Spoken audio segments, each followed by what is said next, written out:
Are you taking this book seriously yet? Or have you tried in the past just for one of these guys? Do you really believe that human beings are demons? No, I do not. And don't you ever say I did.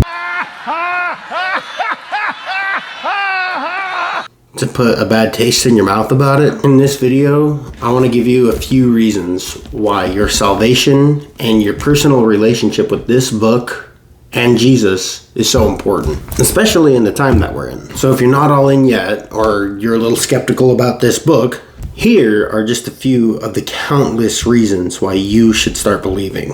Let's begin with cross-references. The Bible contains over 63,000 cross-references.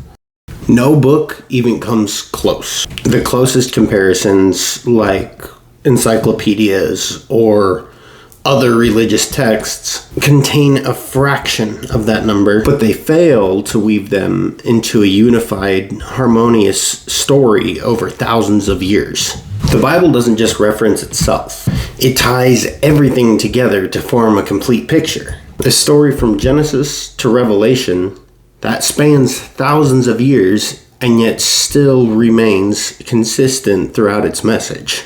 Now let's go over some fulfilled prophecies. Jesus alone covered over 300 prophecies, many of which are detailed in this video. In addition to these, the Bible contains thousands of fulfilled prophecies. The prophecies in this book have been proven true time and time again. Whether they were about Jesus, nation, specific events. Let's look at a few that have come true in just the last 100 years. First is the Euphrates River drying up. The Bible prophesied that the Euphrates River would dry up to prepare the way for the kings of the east. In Revelation 16:12, it says, "Sixth angel poured out his bowl onto the great river, Euphrates, and its water was dried up to prepare the way for kings in the east."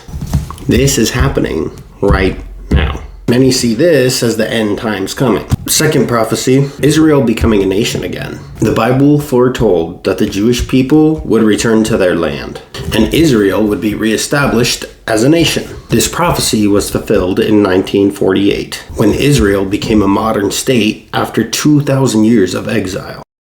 Isaiah 11 through 12, "In that day, the Lord will reach out his hand a second time to reclaim the surviving remnant of his people from Assyria, from Lower Egypt, from Upper Egypt, from Cush, from Elam, from Babylonia, from Hamath, and from the islands of the Mediterranean. He will raise a banner for the nations and gather the exiles of Israel. He will assemble the scattered people of Judah from the four quarters of the earth." The third prophecy I'm going to bring up, the development of knowledge of Israel's ancient ruins. In Isaiah 45:3, Isaiah prophesied that the treasures of hidden places and the knowledge of ancient things would be revealed in end times. This has been fulfilled through numerous archaeological discoveries in Israel, particularly in the 20th and 21st centuries, as ancient cities, artifacts, and sites confirming biblical history are uncovered. Isaiah 45:3, "I will give you the treasures of darkness and hidden riches of secret places, that you may know that I, the Lord, who call you by your name, am the God of Israel."